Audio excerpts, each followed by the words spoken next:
Hei sõbrad, kaunist jõuluaega teile kõigile. Ma tahaks jagada teiega ühte kõnet, mida 24. mul oli au jagada meie kogudusele teemal, mida tähendavad jõulud. Üks asjadest, mis mind frustreerib, on see, et pool maailma peab suurimat pidu jõulude ajal, mitte andes aru, miks nad üldse pidutsevad.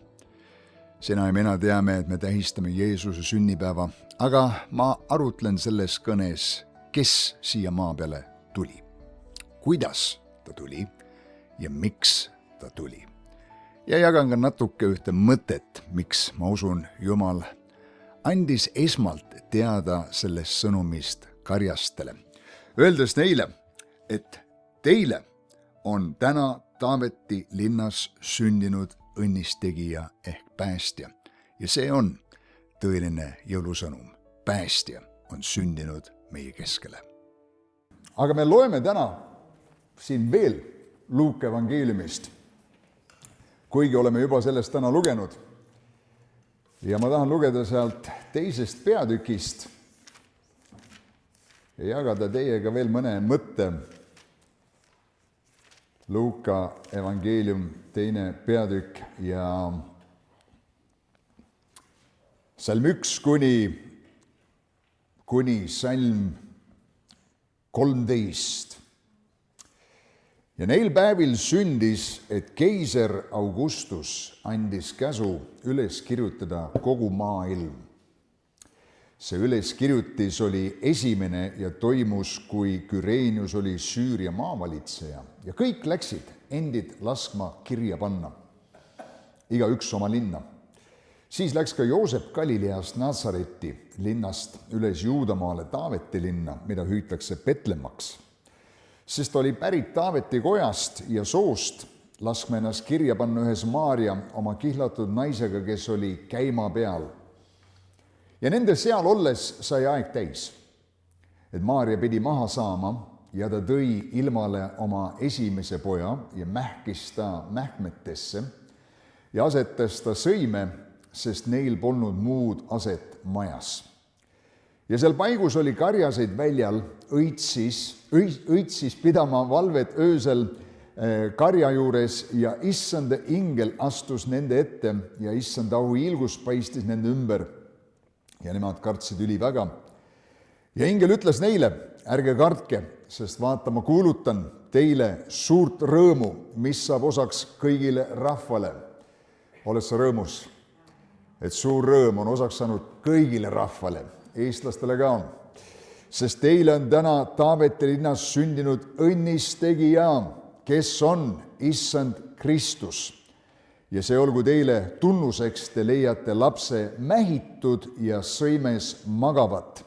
Ja äkitselt oli ingliga ühes taeva sõjaväe hulk, need kiitsid Jumalat ning ütlesid, au olgu Jumalale kõrges ja maa peal rahu inimeste seas, kelledest temal on hea meel. Amen. Amen. Üks asjadest, mis mind jõuluaja suhtes natukene frustreerib, on see, et maailm peab seda väga tähtsaks pühaks, kaasa arvatud eestlased. Aga paljud ei tea, miks nad üldse pidu peavad.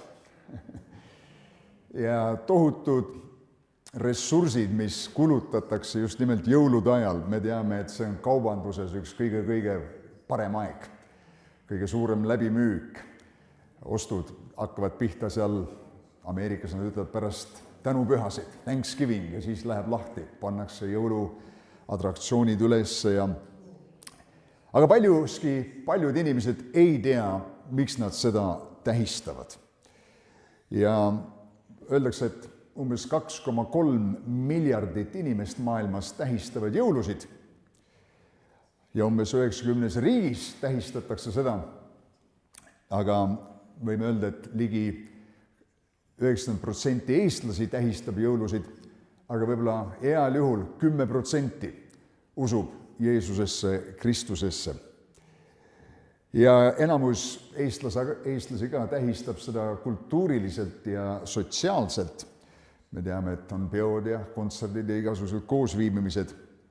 Aga sõbrad, üle 2000 aasta tagasi maailma ajalugu muutus ja muutus kapitaalselt ja muutus igaveseks, sest tõepoolest Petlemmas, nagu me täna lugesime, sündis päästja kõigile rahvastele. Ja mina julgen arvata, et see oli maailma kõige suurem, kõige olulisem sündmus, mis üldse võis olla. Ja mis siis teeb jõuluaja nii eriliseks? Ma arvan, et eriliseks teeb selle vähemalt 3 tõsiasja. Number 1 on see, et kes tuli siia maa peale. Teiseks, kuidas ta tuli. Ja kolmandaks, miks ta tuli. Kes tuli, kuidas ta tuli ja miks ta tuli. Ja see, mille peale me tahame lühidalt täna vaadata. Kes tuli siia maa peale? Lühikene vastus, Jumal tuli maa peale. Ja minu arust see on väga suur mõte, et kõikvõimas, kõiketeadja, kõikjal olev. See, keda universumgi ei mahuta, piiras ennast inimese ihusse, riietas ennast, nagu Filiplastele kiri ütleb, inimesena ja ilmus meie keskel ja elas meie seas ja me nägime tema au. Me loeme seda mitmetest erinevatest piiblikirja kohtadest. Johannes ütleb, et sõna sai lihaks, elas meie keskel. 1. Timotuse 3:16 lugesime sellest ennem, et vastu vaieldamatu on Jumala saladus. Jumal on saanud ilmsiks lihas. 2. Korintuse 5:19, et Jumal oli Kristuses ja elas meie keskel. Nii et igavene olend Jumal astus aega, mis on ajutine.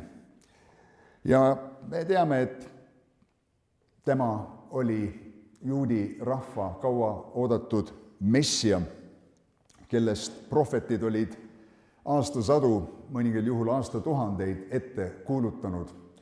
Ja huvitav on, et nii paljud Vana Testamendi kirjutajad kuulutasid ette, et Messias peab tulema. Ja tegelikult Jeesus pärast oma ülestõusmist seletas jüngritele Emmause teel ja piibel ütleb kogu kirjast, kus temast jutt on. Nii et ma arvan, et seal oli kohti, mida võib-olla me ei ole veel tähele pannud, et kuidas Jumal oli peitnud need ettekuulutused pühakirja sellest, et Messias peab tulema ja et Jeesus tõepoolest see Messias ka oli. Ta ei tulnud siia maa peale, aga nii nagu võiks arvata, et Jumal tuleks, ma ei tea, meteoriidi seljas sõites või tulise hobuse peal ratsutades või taevatreppi mööda alla kõndides sellisel aulisel viisil, vaid ta sündis siia maa peale, nii nagu iga inimene siia maa peale tuleb, läbi sünni. Ja Rick Warren on öelnud niimoodi, et tema arust põhjus, miks Jumal seda nõnda tegi, on sellepärast, et Jumal tahtis inimestele, ei tahtnud neid hirmutada, aga tahtis neid päästa, sest mitte keegi ei karda beebit. Kui sa võib-olla lähed täiskasvanud mustlis mehele vastu öösel tänaval, sa võib-olla mõtled, vaatame, mis siit saab. Meil on kogemusi vahest, eks ole, kuskil kõndides, aga väike beebi on väga ohutu viis läheneda inimkonnale.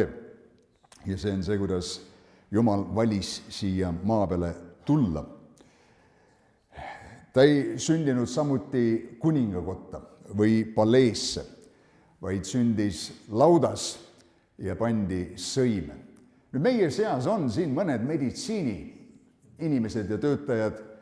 Ma tean, Lindal on meditsiiniline haridus ja võib-olla siin mõnel veel, aga igaüks, kes vähegi meditsiiniga kokku on puutunud või kellel üldse on natukene sellist talupoja mõtlemist, saab aru, et laut ei ole väga steriilne paik. Ja kui kuskil on võimalus saada infektsioon nii emal kui lapsel, siis laudas on see väga lihtne.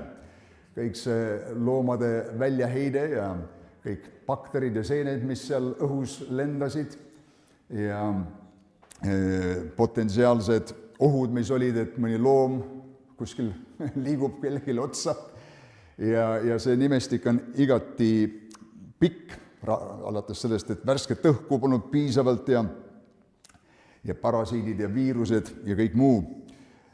Aga Jumal valis sellise tagasihoidliku koha ja viisi, kuidas sündida siia maa peale, mitte kartes neid asjaolusid. Mis ütleb seda, et Jumal tihti teeb asju väga ebatavalisel viisil. Inimestel on oma arusaam, kuidas asjad peaksid olema ja meil on ka tihti see ettekujutus, kuidas Jumal asju peaks tegema. Teinekord me lausa palume, et ta teeks asju nii, nagu ma praegu palun. Aga Jumalal on sagedasti targemad viisid asjade tegemiseks ja ta teeb asju viisil, et keegi ei saa öelda, et inimene korraldas seda, vaid et Jumal oma enda käega, oma enda väega tegi seda. Ta tegi karjapoisist kuninga. Me räägime siin Taavetist. Ta valis petise ja ärakasutaja, et teha temast esimene iisraellane. Ta võttis oma vendade poolt hüljatud mehe, kes hiljem müüdi orjaks ja lõpuks pandi vanglasse ja tõstis tema impeeriumi üheks mõjukaks ametnikuks. Jumal ütles Peetrusele kõige ebatõenäolisema koha, kuhu visata võrk, kus üldse kalu ei oleks pidanud olema. Aga just nimelt seal nad said sellise suure kalasaagi. Jumal ütles Gideonile minna 30 000 mehelise midjanlaste armee vastu ainult 300 mehega. Ta ootas 4 päeva. Lazarus oli juba surnud, et siis minna teda surnuist üles äratama. Ja ta võttis koguduse kõige suurema tagakiusaja ja tegi temast suurima koguduste rajaja või alustaja või ülevaataja. Me räägime siin Paulusest. Ja ta valis tulla siia maa peale inimese kujul. Nii et Jumal teeb asju ebatraditsionaalsel viisil ja seal, kus inimeste silmis on asi ammendunud ja tundub, et see on võimatu või kuidas nii, mida meie, sina ja mina võib-olla nii ei teeks, keda me ei valiks, kelles meie potentsiaali ei näe. Jumal näeb asju teisiti ja teeb asju oma targal viisil. Ja mina usun, Jumala teed on alati parimad teed. Amen. Ja sellepärast tuleb meil neid järgida, need alati ei lähe nii, nagu inimene arvab. Kes oleks arvanud, nagu Viktoriaga ütles, et ta on täna siin, eks ole. Ma arvan, kui sa enda elu peale vaatad, see on minu arust samamoodi ime, et sa oled täna siin. Ja see on tõestus, et peab olema Jumal taevas. Amen. Minu üks klassiõde ütles pärast seda, kui ma kristlaseks sain, et ma oleks arvanud, et ükskõik, kes keegi teine meie kambast, aga sina ei annu. Saad kristlaseks.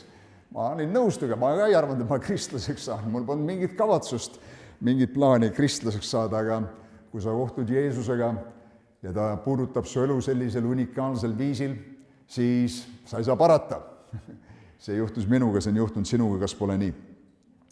Ja ma mõtlen selle peale, mis tunne see võis olla Jumalal astuda inimese staatusesse, astuda sellesse positsiooni, saada inimeseks, piirata ennast inimihuga. Ja see oleks justkui nagu sina ja mina, kes me võib-olla oleme nagu relatiivselt pika ea juba elanud ja värvikat ja kirevat ja head elu elanud ja siis ütlen, läheks tagasi ema üsasse. Sest see on, kui piiratud, ilmselgelt tundub üks teisest olevat, mida ka Jumal tegi. Ja mis on huvitav samuti, et ükski poliitiline juht ei tulnud Jeesuse sündimist tervitama. Samamoodi ei tulnud ükski religioosne kirikupea teda seal vastu võtma. vaid Jumal andis teada karjastele. Põlatud, kõige viletsam selline amet, aga ma usun, et selleski on näha Jumala käekiri, et tal on kaastunne elu heidikute ja rõhutute suunas. Nüüd, kes tuli, me rääkisime, kuidas ta tuli, me rääkisime, aga miks ta tuli? Piibel ütleb, et ta tuli maailma päästma. Luuka 2.11 tuli õnnis tegijaks. Maailm vajab päästet. Amen. Ja selles maailmas liigub ringi palju igasuguseid valesid. Ja hingevaenlane kurat on hoolitsenud selle eest, et see maailm on täidetud igasuguste valeideedega. Ja üks nendest on see, et elu tekkis juhuslikult ja Jumalat pole olemas. Mina kunagi uskusin seda. Tänapäeval õnneks on isegi teadlased hakanud möönama seda, et kõik loodu meie ümber on nii piinlikult, täpselt häälestatud elulainele. See antroopsuse printsiip, et maailm oleks justkui loodud inimese jaoks, et inimene seal elaks ja seda vaatleks.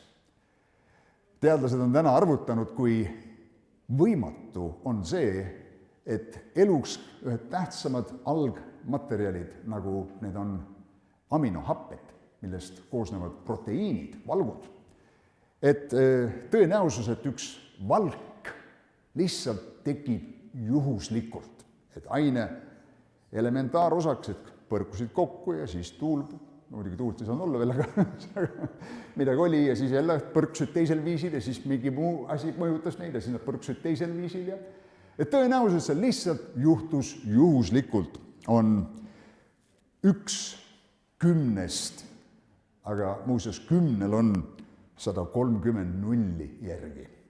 Nii et see on meeletult suur arv, ma isegi ei oska öelda selle arvu nime, tõenäosus, et lihtsalt asi juhtus, aga see on ainult üks valk. Eluks on vajalik tohutu hulga erinevaid valkusid ja muidugi need peavad kõik omavahel koosluses olema ja nii edasi.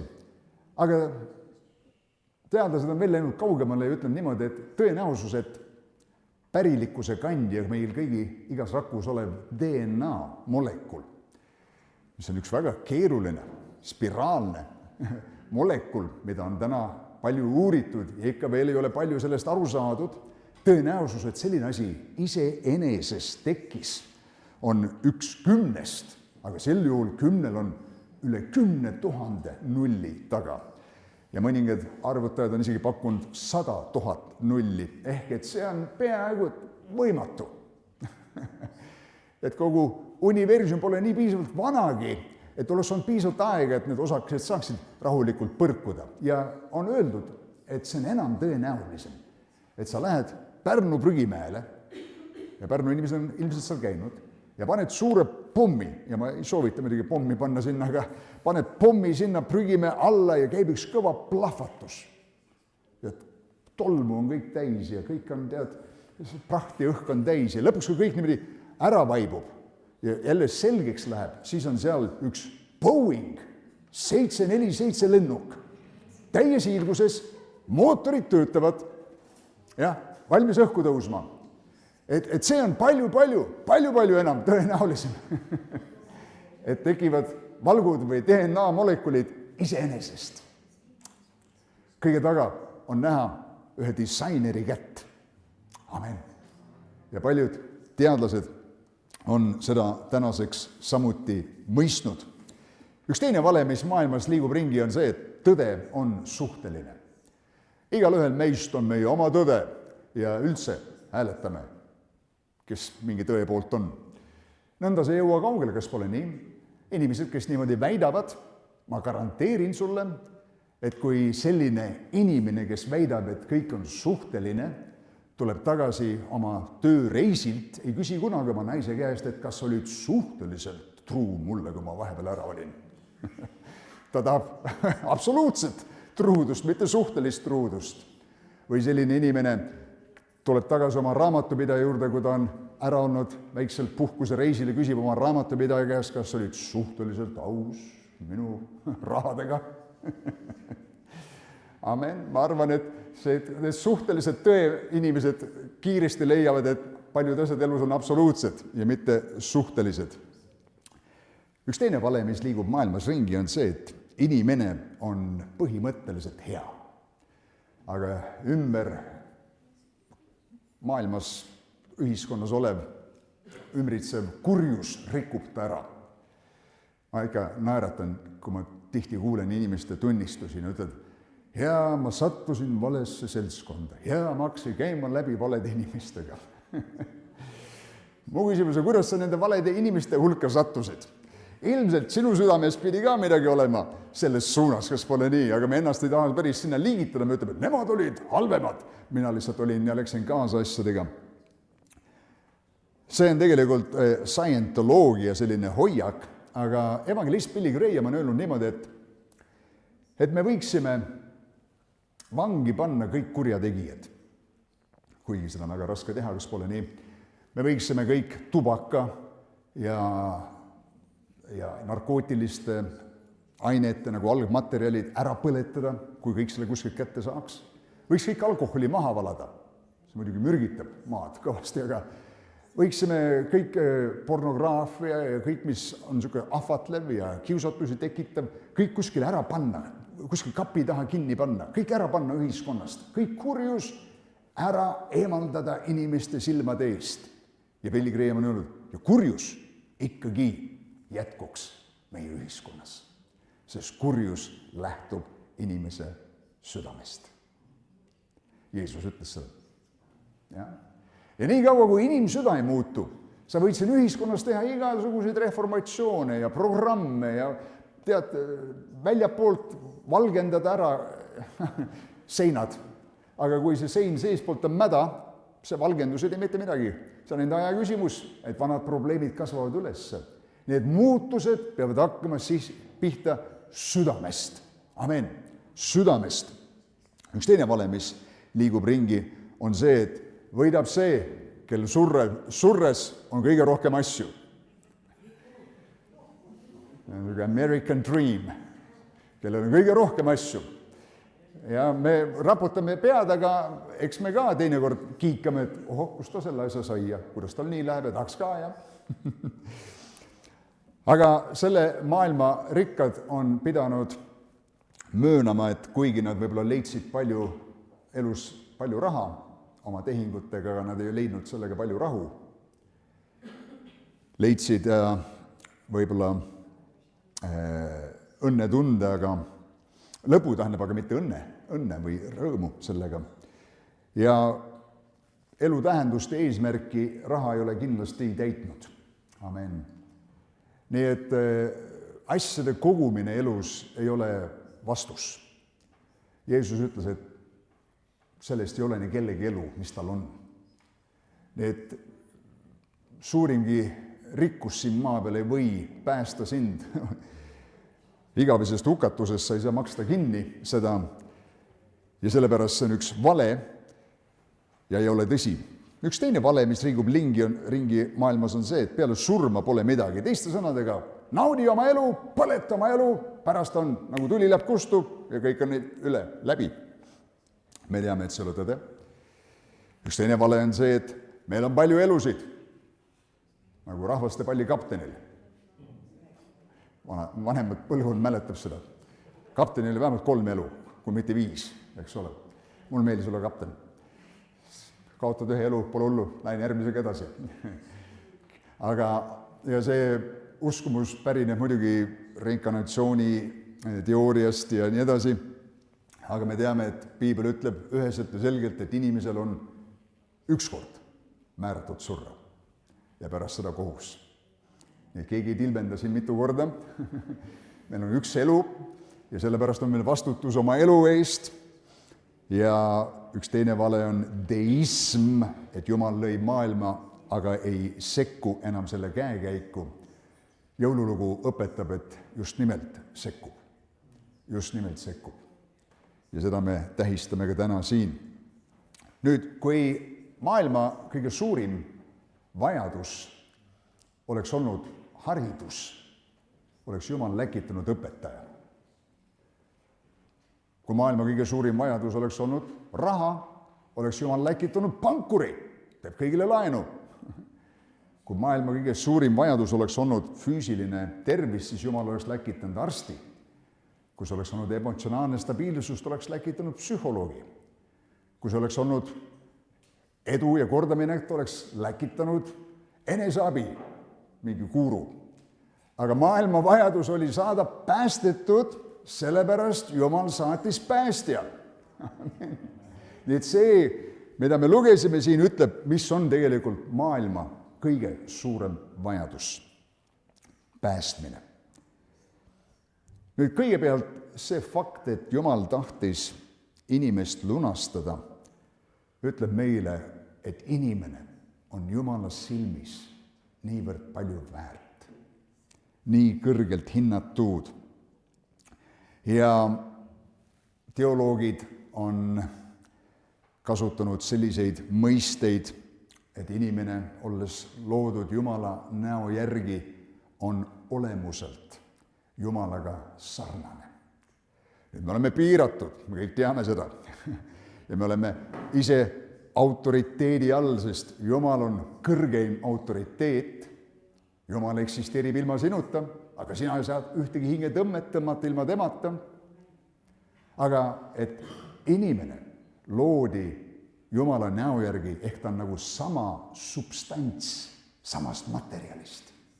Ja see, mida Piibel ütleb, Jumal hingas iseenese vaimsust, vaimu inimesse ja nõnda inimene sai elavaks hingeks. Ja sellepärast on inimene nõnda väärtuslik. Nüüd, miks inimene vajas üldse päästet? Väga lühidalt me teame, et Jumal lõi inimese oma näo järele 1.26 esimese Moose raamatus, aga inimene Edenaias langes pattu ja patt lahutas inimese Jumalast. Ja Jumal, kes on õige või õiglane kohtumõistja, selle õigluse rahuldamiseks oli vaja inimese lunastust. See, et patupalk on surm, ei olnud tõeks saanud sel hetkel, kui apostel Paulus selle kirja pani roomlastele 6. peatüki, vaid see oli Jumala igavikuline põhimõte ja seadus. Ja et pattu tuleb lunastada ohvriga, oli juba selge Vanas Testamendis, näiteks Moosese 3. Moose raamatus 4.27 ja nii edasi, me näeme seda. Aga tõsiasi, et Jumal ise tuli ohvri talleks või ohvriks, patuohvriks maailma eest. See oli üllatus. Juudi rahvas ootas Messiat. Nende mõttes see võis olla üks tavaline inimene, kes on eriline inimene. Aga Jumalal, nagu me juba oleme rääkinud, tal on oma viisid, kuidas ta asju teeb. Ta ütles, ei, ma ei saada kedagi teist, ma lähen ise. Ma lähen ise päästma inimest. Wow. See on võimas mõte, kas pole nii? Ma arvan, me võime siin sellest arutleda, aga see läheb kaua aega, enne kui see jõuab meie südameteni täielikult. Ma lähen ise inimest lunastama. Ja Jeesus, Jumala poeg, tuli siia maa peale. Ja ta tuli tegelikult, et surra inimkonna eest. Ma tean, et Jeesus kuulutas evangeeliumit ja ta tervendas mõningad haiged ja ta ajas välja kurja vaime. Aga Jeesuse üks peamine missioon oli ilmutada Jumalat. Näidata, milline Jumal tegelikult on, et Jumal on armastus, et tal on plaan inimkonna jaoks, et ta on valmis ohverdama iseenda selleks, et inimest tagasi saada. See on liiga suur mõte, et see kohe niimoodi omale selgeks mõelda, aga nii see on. Niisugune mees nagu Nietzsche ütles, et Jumal on surnud. Kuskil ma kuulsin, või nägin isegi seda pilti, ma ei tea, oli originaalne pilt või mitte, aga keegi oli kirjutanud, et nagu ikka soditakse kuskil seinte peale, et Jumal on surnud ja alla oli pandud Nietzsche, selle filosoofi nimi. Ja siis mingi aeg hiljem keegi oli kirjutanud, Nietzsche on surnud, Jumal. See on ainult aja küsimus, eks ole, et asjad lähevad teistpidi. Aga hoolimata sellest oli üks ajahetk ajaloos, kus Jumal oli tõesti surnud. Jeesus tõepoolest suri. Ja see on hämmastav. Ja see on jälle üks nendest tõdedest, mis ma arvan, et me ei jõua seda niimoodi lõpuni lahti mõelda ja mõista sügavuti. Aga piibel ütleb, et ta tuli siia selleks, et inimkonda lunastada, tuli, et surra inimeste eest. Et selleks, et igaüks, kes tema lunastustöösse usub, võiks saada igavese elu. Kui me lugesime siin, et Jumal andis kõigepealt teada seda kõike karjastele, ma mõtlesin selle peale, miks kõik need salmid siin on juttu karjastest.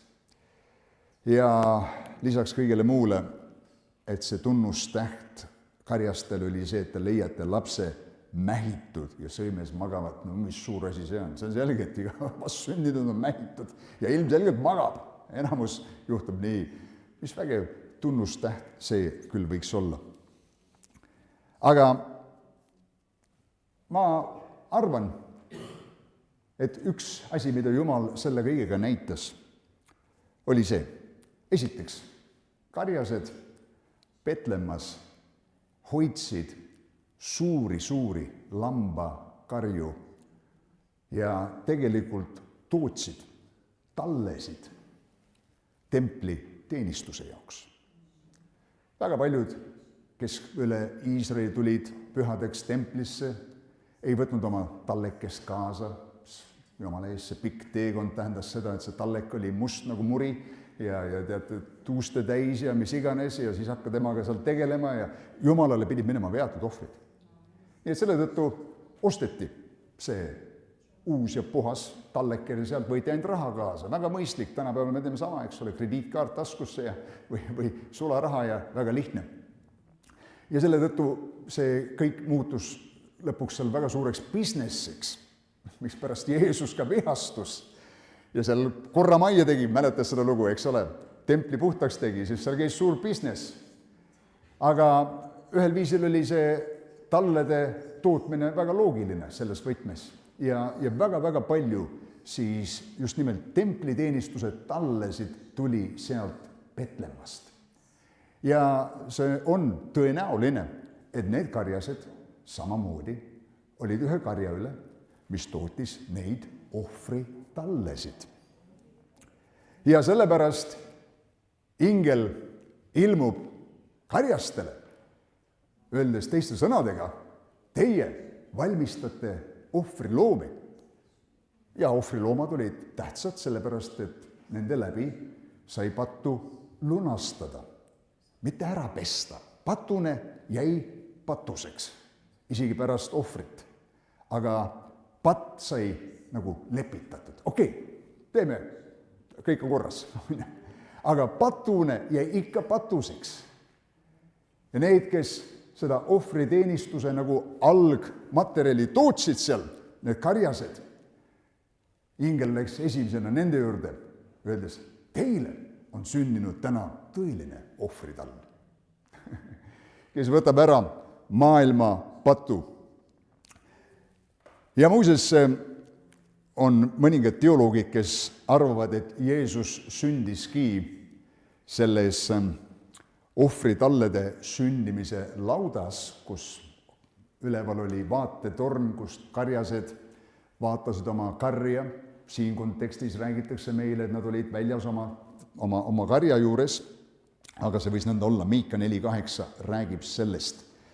ja on samuti tõenäoline, et Jeesus võis olla nagu mähitud nende ohvritalle riietesse, mida kasutati ka tallede puhul, keda taheti eriliselt hoida ohvriteenistuse jaoks. Nii et Jumalal on nagu mitu viisi anda edasi ühte tähtsat sõnumit, et päästja on sündinud teile. Ja sõbrad, seda me tähistame ka täna üheskoos. Amen.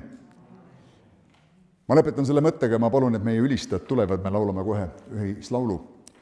Üks poiss tegi kaasa ühes jõulunäidendis ja ta mängis hotellipidajat. Nagu ikka, rollid tuleb ära jaotada, täna meil ei olnud siin näidendit, aga seal tema oli hotellipidaja ja siis tema osa oli öelda Joosepile ja Maarjale, et mul on kahju, aga enam ei ole ruumi meie hotellis. Ja teatavasti Joosep ja Maarja pidid nii-öelda ringi pöörama ja lõpuks läksid sinna siis lauta, eks ole, võõraste majas ei olnud neile kohta. Aga see noormees, kellel olid need read öelda, ilmselgelt elas sellesse rolli nii väga sisse, et kui ta ütles, kahjuks ei ole meil hotellis enam ruumi, aga ta lisas sinna otsa, aga te võite võtta minu toa. Te võite võtta minu toa, ütles poiss. Kuidas on lood, sõber, sinu südamega? Kas sinu kodus on ruumi Jeesusele? Paljude inimeste südamed, me teame, on jätkuvalt kinni temale, kes isegi jõulusid tähistavad, aga sa võid öelda nii, et Jeesus, sa võid võtta minu toa. Amen.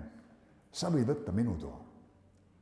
Ja sõbrad, parim asi jõuluajal teha on ja reaktsioonina sellele imelisele jõulukingile, mille tema 2000 aastat tagasi tegi meile, on anda oma elu, südame, tuba talle. Ma räägin tegelikult kogu südamest, siis mitte nagu üks kamber. Ja vaadata, kuidas tema võib sinu elu muuta, nagu me kuulsime, on muutnud ta Viktoria elu, nagu ta on muutnud meie kõigi elu.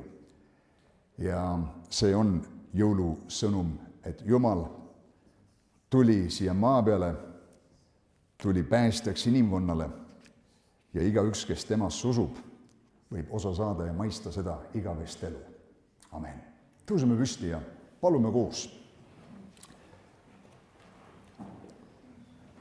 Ma ei tea, kus sa oma suhtes Jumalaga seisad ja oled,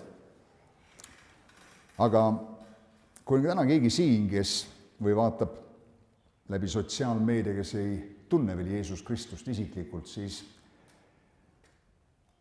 see ei võta, et sa pead saama kiriku liikmeks ja minema kasima ennast kuidagi hästi korda ja saama viksiks ja viisakaks, enne kui Jumal sinust üldse huvi võiks tunda, vaid Piibel ütleb, et tule nii, nagu oled.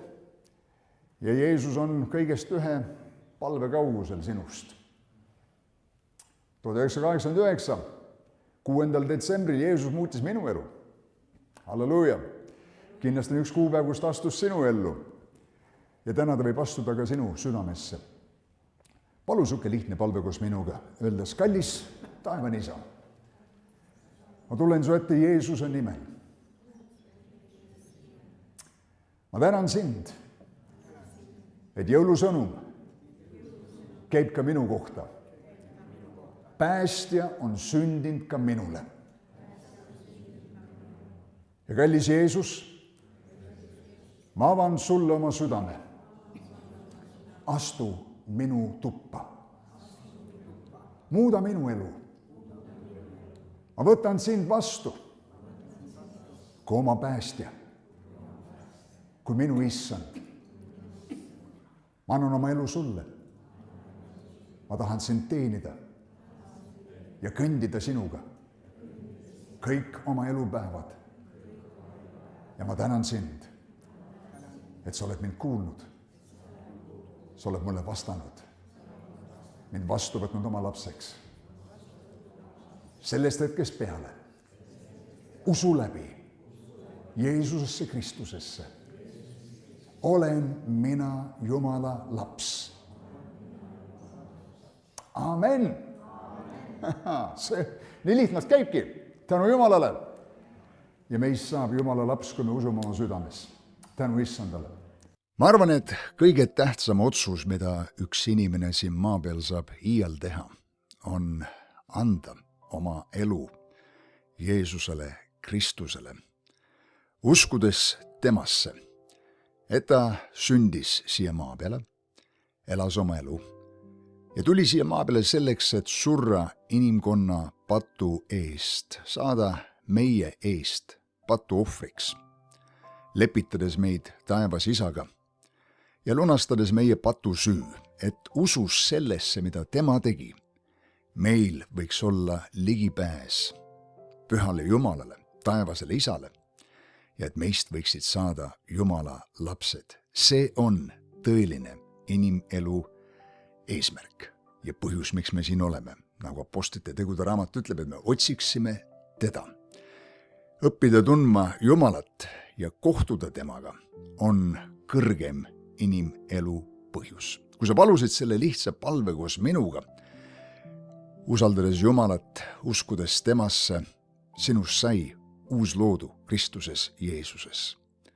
Nüüd on vaja kasvada edasi, olla osa ühest kogudusest, lugeda piiblit, mis on Jumala sõna, sul on isiklik palveosadus võimalik Jumalaga, sa ei pea minema läbi preestri või kellegi teise Jumala juurde, vaid sul võib olla isiklik suhe Jumalaga. See on, miks Jeesus tuli, et seda võimalust meile kõigile avada ja jätkata seda elu siit edasi koos Jeesuse Kristusega. Ja nii nagu üks õde tunnistas meie koguduses, ma ei tea ühtegi inimest, kes on Jeesus oma südamesse võtnud ja kõik asjad hakkasid minema pekki sellest ajast peale. Tõdes ma tean paljusid inimesi, kes kutsusid Jeesus oma ellu ja andsid oma elu temale ja kelle elud hakkasid paranema.